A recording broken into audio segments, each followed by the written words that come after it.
We're going to be talking today about some Twitter strategies that will help you build your brand on this social platform. So as we go along, if you have any questions, feel free to ask. And you'll see the little dashboard there on the right-hand side of your computer screen. So feel free to holler if you have any questions or you need me to clarify anything. I hope you'll find this informative and that we can get you guys some good information. So let's get started. So first, I just want to talk a little bit about what we're going to, just a quick basic overview of what we're going to talk about today. So the first thing we're going to talk about is understanding some Twitter terminology. We throw around a lot of these terms like hashtag or handle or things like that. And, even though we talk about them a lot of folks don't always have a really clear picture of what they mean. So we're going to talk about that for a few minutes and get a clearer idea there. Next, we're going to talk about how to optimize your profile and make changes there so that it fits you and your brand. We're going to talk about some strategies for gaining some followers and figuring out, who to follow and how to get them to follow you back. And we're going to talk about trending topics on Twitter and how to take advantage of those in your content. So the first thing I want to talk about is, again, these Twitter terminology terms as we go forward. You may have seen the pound sign, the @ sign, or people typing RT before things on Twitter. And so here's just a quick rundown of what some of those things mean, and so you can understand them going forward. So the first one is a tweet. What is a tweet? Well, it's a post on Twitter, and it's kind of similar to other types of social media content, but it's slightly different in that there is a very strict word or character limit of 140 characters. So anything that's posted on Twitter is called a tweet. If it's been shared from another person's profile, you'll often see the abbreviation RT, which means it's been retweeted. So if your favorite celebrity or someone like that says something on Twitter and you really like it and want to share it with the people who follow you, you would be able to retweet that by either pressing the retweet button or by hitting that tweet and putting the RT in there so that they know that it wasn't your original thought. Hashtag. This is a big one. I'm sure you guys have heard this one thrown around a lot. These are kind of the secret ingredient to be trending on Twitter. They're used to categorize content, and it makes it easier for people to find topics they're interested in. So whenever someone's using a hashtag, you're going to see that pound sign, or as it's now coming to be called, hashtag, and then spelled out whatever it might be. If within the last few days, hashtag Paris has been trending, or hashtags Je suis Paris, things like that. So you're going to see a lot of those going forward, and they're really key to helping your posts get found on Twitter, because when someone searches for that hashtag, all the posts that are using it will come up. And lastly, the @ sign. This has been big in email for years, but it's now really big on Twitter, and you use it to target specific individuals, and that will allow your content to show up on their Twitter feed. So if you want to talk to someone in particular on Twitter, you would do the @ and their Twitter handle or their username to get in touch with them.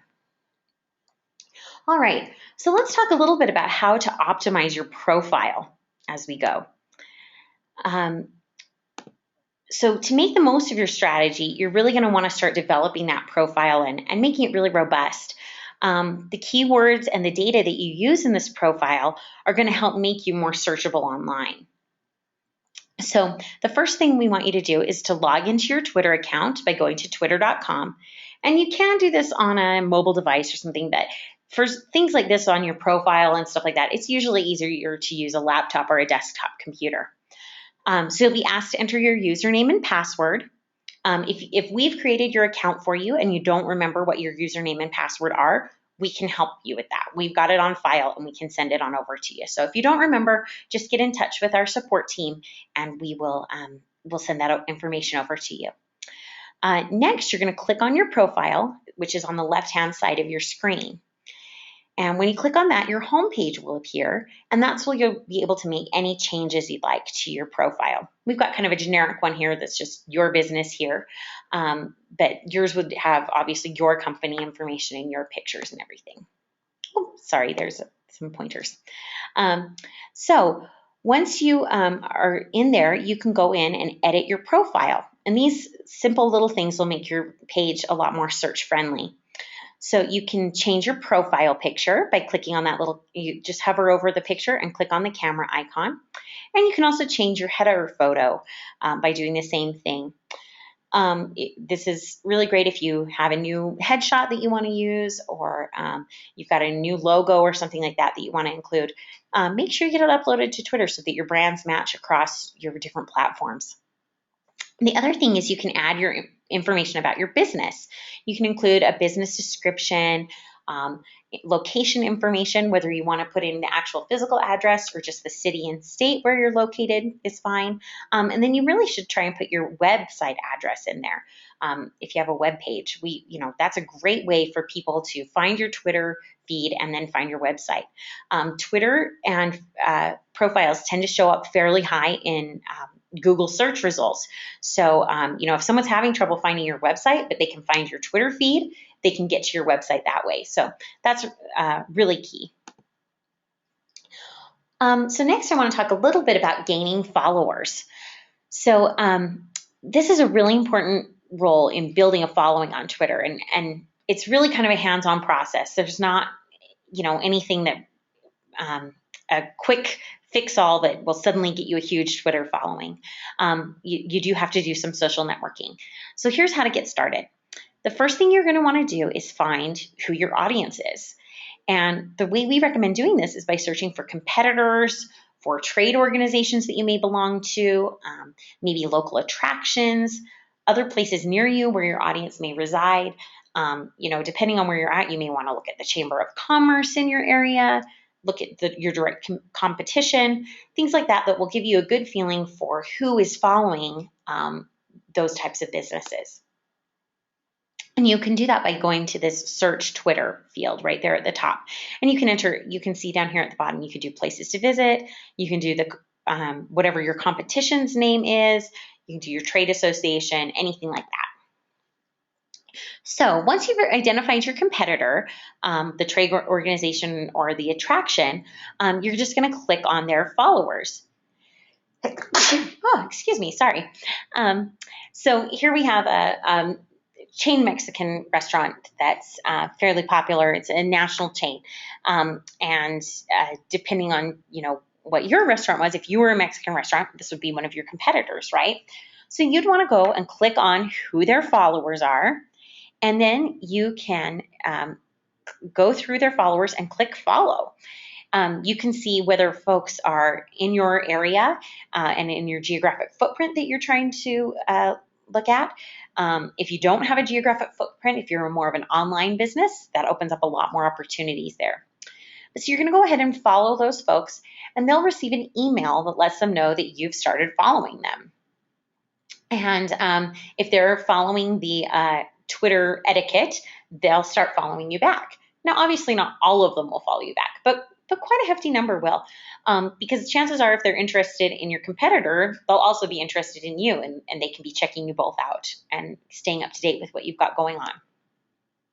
And this is where you click on that followers tab. It's right there at the top of their profile, so that you see their tweets, who they're following, and their followers. And then, just click on that follow button on the side there. As you can see, everybody has one. And if you're already following someone, it will already be green and show that you're following them. So another great strategy on Twitter is taking advantage of these trending topics, and because they're going to really make your tweets show up in things that are being searched for online. So you're going to increase the virality of your page quite a bit by using these. So you want to look at the trending hashtags and see what's going on and what you can post about. So these are going to be in the lower left-hand side of your page. You can see them. There's an example down here on the left side of our page, the trends. And so these are different. Some of them, as you can see, have that hashtag that are popular. Others are just phrases or people or things like that. So you're going to want to look at those and see, what's going on and what you can post about. And our content team does a really good job of monitoring these and trying to focus on hashtags that are trending in your industry and things like that. Now, obviously, these are going to be bigger trends, not necessarily so much for your industry, but you can still hop in on them and post a tweet. So by default, Twitter is going to display the national trends for your area, or sometimes the worldwide trends, depending on when you log in and where you are. But you can localize those hashtags by just clicking on that change button right here. So you click on that change button and it will pull up this new box and it will let you select a location near where you are. Now, obviously, if you're living in some tiny little town, your town is probably not going to show up on here. So usually it's best to pick the largest city nearby. And you can always type in your location and see if it's on there. That's always a possibility.